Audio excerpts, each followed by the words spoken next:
Now that's significant. The Market Research Podcast. Hi everyone, thanks for joining us on this latest episode of Now That's Significant, a market research podcast. This is your host, Michael Howard, the head of marketing at Infotools. Today we're joined by Tricia Houston, COO and founder of the ExperienceBuilt Group, which is the experience design agency specialty group within MMR Research Associates. Tricia is a travel-worn experiential marketer, classically trained market researcher, and challenger of the status quo. She founded the ExperienceBuilt Group, or EBG, to help organizations create experiences worth repeating. Under Tricia's leadership, the team at EBG helps organizations imagine new solutions, improve current ones, and implement programs to close experience gaps in both the B2B and the B2C world. This next-gen approach is transforming innovation and organizational change to create experience-built businesses. So thanks for joining us on the show, Tricia. Absolutely, my pleasure. Thanks for having us. You're welcome. So what's the most significant thing you're going to share with us today? Great question. So even though we're here on a research podcast, I really want to talk about the power of being a connector. So research is definitely the tool we use. It's our expertise, but our real power, I believe, as researchers is finding the right key at the right time to open the right lock. I like that idea of being a connector. I guess it resonates with me, and I'm sure it does with our audience as well. So perhaps we could drill into this a little, because I'm sure researchers probably have their own take on what this means to be a connector. So how do you approach being one, and what does it look like in your world? Yeah, being a connector really kind of leads our philosophy behind our work at EBG. While we do research, we're really about creating either connections within an organization or between a user and the company who's providing the service or the product, and really helping them be more prepared versus be more persuasive. And so to be prepared, it's hard to do that in isolation. So really it makes our work kind of fall into three buckets, either like imagining what it could be like in the future together with your customers and your employees, or improving your relationships, or integrating internally. So working across those cross-functional groups. Okay. What's the difference here between being persuasive and being prepared? Great question. So the easiest way to think about it when we say being more on the persuasion side is that you're trying to get people to do stuff at a time, or that they wouldn't normally do it, or something they wouldn't normally do in the course of their day. So it's classic marketing, advertising, and there's room in the world for all those things. But sometimes advertising and marketing can get ahead of the actual execution. So the preparation is really about shoring up all the things that create the promises, like actually make the promises happen, that might come from the marketing and advertising. Yeah, nice. So it sounds like a solid approach. I hear EBG has just blown out 5 candles on its birthday cake as well. So congratulations. Thank you. It's all right. Now, this approach you mentioned, is it something that's organically developed across the years, or has it been embedded since the beginning? A little bit of both.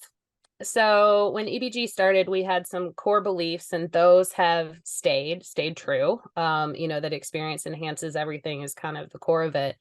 But really those categories of work, that imagine, improve, and implement, evolved over time. We kind of took stock of like where we were making a difference, where we were getting traction in the experience space, and started to build our practice around doing more of that. And honestly, it was more of filtering out of what we don't do to help us define what we actually focus on, especially in the imagine space and innovation space. I think that one was muddier for us in the beginning, but we've really taken the stance of, we're not going to be the company to help you create something out of thin air.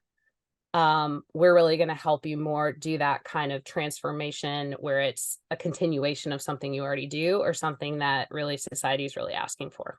Yeah, and I don't know, many people listening have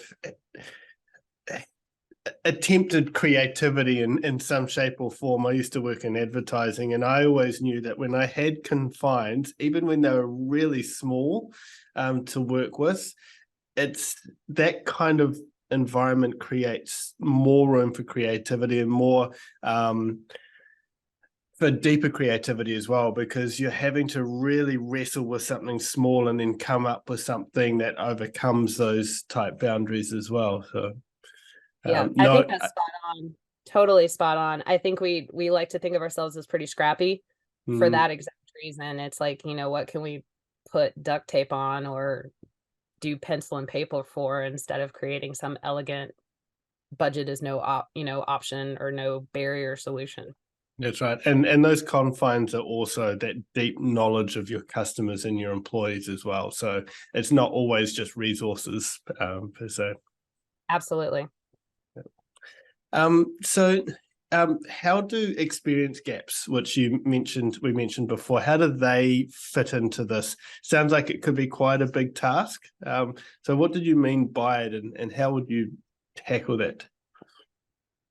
Yeah, experience gaps are what we're looking for. So I talked earlier about being a connector. So that's really the after action steps, if you will. So designing everything to be able to connect people to get actions done. But during the research phase of things, whether it's through observations or intercepts, qualitative, or even like surveys, it's all about where are promises not being met, where are there gaps. And it could be because of, like I mentioned earlier, advertising being ahead, or maybe just digital can really create a lot of friction here, because you can create a lot of kind of more perfect things in digital that have to be executed by real people in real life, which takes strong communication. So those gaps are really just what we're hunting for. So it's a little bit different in our world and experience research as a discipline versus, say, market research, which is what I came from, where you're trying to get the opinions of the majority. We're looking for needles in a haystack in some ways. So it sounds like detective work. I guess even with starting small, I imagine coordinating across all those teams could become quite overwhelming if you're not careful. Yeah, that's absolutely it. It can seem like a huge endeavor, especially if we do like a big journey mapping project and you're seeing, oh my goodness, across from start to finish, there's all these things to shore up. And people tend to want to put big solutions towards like these big problems. But you mentioned, starting small to go big. We talk about that a lot, because even just one little action better every day compounds. And I mean, that's not something we made up. I mean, I'm a big fan of James Clear's work, Atomic Habits. I think you can apply that here with experience gaps just as much as we can in our personal lives. No, that's true. So do you have any examples that you can think about when it comes to these experience gaps? Yeah, from the experience gap standpoint, it's often, I mean, there's some, the burger you get in the drive-thru versus the burger you see in the ad, but it doesn't even have to be that like in your face. It can also be more behind the scenes. So sometimes we run into companies where they're not figuring out how their digital systems interplay with their physical execution, like on site. So for example, like with restaurants, maybe you put an app out, but it doesn't have all the functions needed for folks to customize their order or do things on their order. Well, that burden falls to the employees, right? They're still getting phone calls saying how they want their food modified. So those gaps, it's not always intentional. And sometimes they can be missed because you made an app for your customers, but the gap is actually really impacting your employees. So it's about talking to all those audiences and seeing where that friction is. Yeah, sure. I mean, friction, another name could be tension, I guess you could say. That is true. And actually, we like to think about it that way too, especially with cross-functional teams. So I do some work with the CXM, which is customer experience management at MSU, which is Michigan State University here in the US. And was giving a workshop to like customer experience professionals. I'm like, well, I can't, I'm not here to teach the basics. Got to take this a bit further. And so I coined the term talking about tension triangles. And so meaning that you have just two different sets of belief. You have this researcher who sees what can be better, and you have a business practitioner who's either holding their ground, trying to keep up with the Joneses. It's like, no, we need to do it like the other company, or no, we're good how we are. I'm just going to stick my head in the sand. And going head to head really doesn't get you anywhere. So let's diffuse that tension triangle just by putting in a different type of thinking. And that could be as simple as introducing new habits, like I talked about with James Clear. It could be taking that group on a field trip. You just need to introduce a new potential belief into the system. One of the students in the class actually was like, they were talking about a cultural problem they were having. And he's like, I think I'll just start a book club. So people will read the book and those ideas will start to disseminate. And I was like, that's sneaky, but it's pretty smart. So so you've got those two people. What's typically like that third axis that you use to help diffuse situations? So yeah, the three parts of the triangle. Yeah. So that third part is that unknown, that atomic habits method. I used a fairy tale example to kind of talk about it in the class. So if you think about the classic Beauty and the Beast, so you have Belle, who doesn't want to grow up just in this provincial town, and that's all life can be. And you have Gaston, who's the handsome guy in the town, and he's like, I'm gonna marry her. And so they're at odds, right? But then poof, in comes the magic, in comes the beast, in comes the castle, in comes there could be this whole other life. So it really has to be something unexpected. I call it just dabbling in the fairy tale magic into the situation, because you can't do it with logic. It's not waving more data in people's faces. It's not trying to appeal to their rational side. It's really appealing to their emotional side in some way.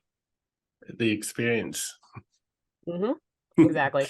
Nice. So it sounds like a good way to tackle people problems.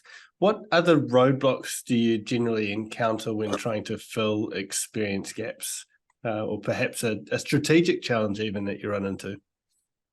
Yeah. So with teams, I would say this is a common problem across all business, whether we're trying to tackle problems or not. There's just such a focus on efficiency, and trying to do things the most efficient way, which makes total sense, right? If you're trying to do well at your job, you're looking in your own little bubble and trying to do it very efficiently versus maybe laddering up to what the company's goals are. And because of those goals of the company, it might not be the most efficient way as the best way to meet those goals. So one example I like to talk about is Southwest Airlines. In the US, they're known for being the airline with heart. And so they choose how to operate their business and do their activities to make sure that they're delivering on that promise. But does that mean it's the most efficient way to do it? Maybe not. They'll spend extra money to give people snacks at the gate. They'll do things that look inefficient. So that can be an issue sometimes, just to try to get people to kind of think about the experience gaps in different ways, that it's not just efficiency we're solving for. How else do you like to tackle filling these experience gaps? One way we also explain it to teams is, I call it the grayscale SUV problem. So if we see a gap and they need to fill it, not only is efficiency sometimes a trap, doing it how the majority says you need to fill it can also be a trap. So the reason I talk about grayscale SUVs is, at least at my kids are 7 and 10, and I will drive into the parking lot to drop them off from school. Every single car looks the same. Every single car is white, silver, or black. And I think it's something like 70% of cars sold in the US are those colors. And I see Maserati SUVs and Porsche SUVs that if you squint, they look the same as a Ford, or they look the same as a Chevy. And I'm like, I don't really think that's what they were trying to do, but that's what's happened, because in my view, they've designed to the top of the bell curve and forgot that a Maserati is supposed to be fast and it's supposed to be sporty and it's supposed to, just evoke something different, not just look like a car van, for carpool, right? That you're going to show up and put the kids around. So we talk about that sometimes, like, are we making more silver SUVs, or are we actually being true to who we are? Which can help you make a new majority. So one example I'll share with you is Zappos. They, and you can look this up. It's really a cool story. Like, they have a couple videos out there that they had one call into their customer service center asking about Velcro shoes in adult sizes for an adult who was on the autism spectrum, had a hard time with the fine motor skills. And as you get older, those shoes are harder to find. But based on that one call, they decided to investigate making a whole new division of the business. And it's now a whole new majority for them. It's grown over 5 years. They've got most of the major brands. I mean, Puma, Nike, you can go and shop Zappos Adaptive, and they created a new majority out of a minority, which I think is a really cool way to close gaps versus just trying to, again, just play to the middle versus ignoring those unique solve for one needs on the margins. That's right. I was going to use the example of of Tesla's Cybertruck. They just went out and did something completely left field and different. Yep. And yeah, it's definitely not the Porsche or Maserati SUV squint. But I think that Zappos example that you gave is a lot nicer. No, the Tesla thing is so interesting. Like, I feel like I'm very curious how the Cybertruck will actually do and fall into that, because that, you want to talk about left field. That one's definitely left field. That's right. So I hear you are also creating a course on this very problem through a group called the School of the Possible. Can you share a little bit about this? Yeah, I'd be happy to.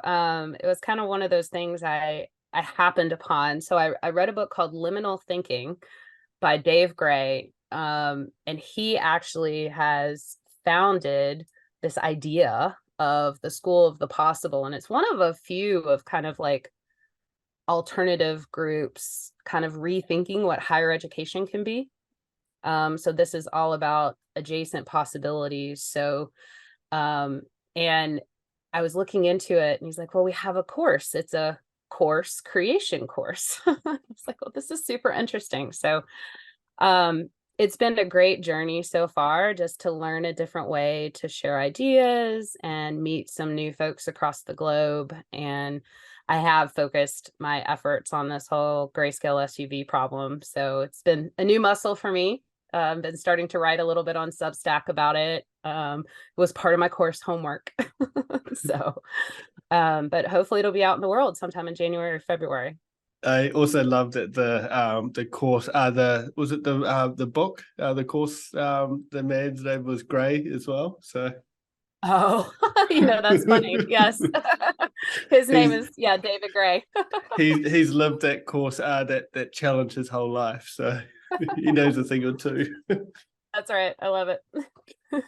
So if we step back now, what oversight have brands and research teams made regarding the whole experience wave that we've seen hit the business world across the last 7 years or so? Yeah, it's been fun and interesting to watch, and I love that experience is becoming such a bigger part of the conversation. I would say when it first started, it was very VOC focused, very survey focused. But I think we're starting to see that it's actually going a little bit further now, which is great. And, thinking about experience not just as like a transaction, like a survey, but actually like a conversation. And by conversation, I don't mean we're all just out doing qualitative, right? It's that there's truly a feedback loop based on this input, that's being collected, and we're telling folks how we're taking action. So that's been pretty cool. Yeah, I always think of all the times you've been asked for feedback, or even fill out this form and you could win $100 voucher. And I think, has that voucher ever been won by someone? Maybe it has. And like a way to showcase that actually does happen is last month's winner was T Houston. Congratulations. Will you be next? So just getting that loop coming through and just showing that we do actually either act on the incentives or put feedback into action. Yeah, no, that's right. Even sharing little anecdotes. We've encouraged some of our clients to even just include a question or two that's not, not giving away anything proprietary, right? Not germane to your business objectives, but share it back out. Say, something that could be interesting to folks, especially in the B2B space, that could be really interesting. True. So what do you think researchers can do to help avoid situations, I guess, like you mentioned, from happening in the future? What's their role in lifting the overall game? Yeah, I think so when we talk about it from the sense of like, keeping it as a transaction, I worry a little bit about, with AI, I love AI. I think the things we can do with AI will be great. I'm not like anti, deploying it, but like automation or artificial intelligence just for the sake of it, I think could be detrimental, because while tech and automation can really play a role in experience, there's such a human element that if we lose that, it's not a step in the right direction. So we can't forget that kind of getting our hands dirty, digging into that unstructured data, that hopefully one day all the language processing models will be good enough to pull out some of those like just nuggets that they would possibly dismiss because they really are single mentions, but could be a great connecting thought, that we still have to go dig for them. And there's some good in that. So just don't be afraid to get our hands dirty and just rely on the automation. Well, true. And I guess being connectors is quite important as well. That's right. That's how we stay there. And those stories that we dig up, I think, just have so much power. Qualitative's known that for years, but we can do it at scale too. And I think as well, when you consider particularly in some of the larger enterprises, businesses out there too, market research teams who've got your quant, your qual projects, etc., your behavioral, it's all happening at the same time. So ensuring we connect those can help scrub out some of those experience gaps as well that you mentioned. Absolutely. Yeah, I think just we tend to be, even within our own group, kind of like mixed method, but having those larger enterprise, and we're small, we're a team of 6 within a company of 40. So we're pretty scrappy and agile. But like, if you think about doing it across big organizations, there's a lot of power there. It just, again, takes that coordination and not just the focus on efficiency. So we shift our thinking on more positive notes as well. What do you think researchers have done really well in the experience space? There's been so much dialogue around, the different disciplines. So meaning like UX, CX, market research, MRX, and starting to actually collaborate across, because the common denominator is how we do our research. Like none of these groups, myself included, we say we do experience research. We didn't invent some sort of methodology. We're just applying these common tools with a different mindset. So there's been conferences even just focused on it. The Insights Association did the X event. That was great, just to have these different types of practitioners in the room.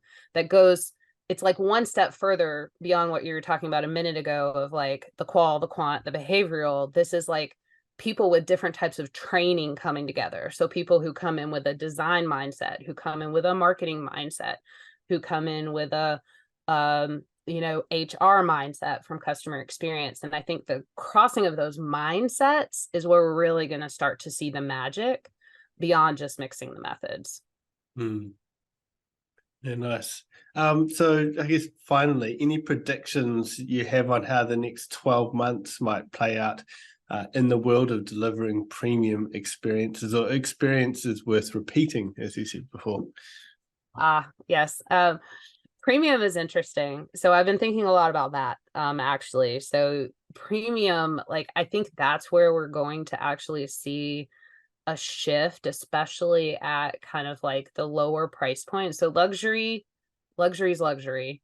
But if I think about like myself going out to get a burger and fries, I now have options, at least near me, I'm in Georgia, like at about the same price point, either at a quick service restaurant, at a fast food, at a sit down restaurant, at a counter order. All of those options for about $10, I can get a burger and fries, give or take, right? So what's the difference? Of course, yes, there's a taste difference, but assuming you get that right, it's the experience, it's everything surrounding it. So even at that level, there's just less forgiveness, I think, for experiences that leave you kind of frustrated. So that comes down to recovery. It comes down to employees with good attitudes, those little finer points that luxury is always stood upon, I think are going to start to trickle down, because just with how the economy is nowadays. Yeah, I like that. So it doesn't matter what price point your product or service is, like offering that premium experience is still relevant across the whole spectrum. Absolutely. Nice. So any final words before we close today, Tricia? Thanks for the conversation, Michael. I'm just so excited to, have more folks thinking about experience and research. One thing we didn't hit on today is also just the idea of how we're taking more care with our respondent experience. So that's something we've been thinking about a lot as well. And I think the industry is talking about a lot too. So while we're focused on the outputs of our research, let's also make sure we think about our research as an experience in itself. So continue that conversation as well. Okay, well, we could quickly drill into that. We've got a little bit of time. So what do you think is really important in terms of that respondent experience? So how are you able to get the most out of your engagements? Yeah, it's been a moving target of us trying to test and learn some things, but I think the biggest thing is just paying people for their time, and being a really good steward of their time. So you can get people's attention. So like I get it. We now sometimes talk about like we're in the attention economy and getting attention is hard. Well, if I'm literally standing there and asking you, I'm probably going to get your attention, but is it worth your time to actually engage with me? And so to me, that's about, one, am I compensating you in a way that's commensurate with the amount of effort? And also, do you see the impact? So we talked a little bit earlier about, it being a conversation. So I think those are super important. And just writing surveys like humans, it's a little thing, but, like we don't have to, Annie Pettit's talked about this a long time. We don't have to write surveys like robots, just talk like a human and have a conversation. So I think if we are careful at that attention, value the time, and think about everything that's coming around that research experience. So meaning how many times are you hitting them up for feedback? If you're a frequent flyer, are you sending 70 surveys for 70 flights, or a handful of surveys that aggregate some of that and get more meaningful feedback? Have you ever shared with people, obviously it'd be an opt-in thing, some of the findings or the result of a particular project? So, like completing that loop. So thanks to your participation in this overall program, we were able to implement this. Yes, that has come up. And we've also used them like in an ongoing, like design co-creation way. So we'll bring them in and we're, during these 2 weeks, we're focused on this in the design. Okay, here's what we learned. Here's what we're doing in the next week. But that's kind of a unique circumstance. But yeah, we will, especially when it's a customer list. So we did some pro bono work with Zoo Atlanta, the zoo here in Atlanta, and it was all with their members. So being able to go back out to them and say, not only did we hear you, but here's the changes we're making to avoid the disruptions, because there was this bunch of construction and some of the habitats were closed. And I think it was a really critical piece of it, just to make it like a dialogue. It's not always possible, but when we can, we try to. Yeah, cool. Okay, well, thanks for that little extra segment there. I appreciate it. Fair. Cool. And thank you also for those listening out there. If you have enjoyed what you've heard today, feel free to subscribe to the podcast, share it with others, or even leave a review if you want to help others find it as well. Feel free to check out what Tricia and EBD are doing as well. Until next time, thanks for listening to Now That's Significant.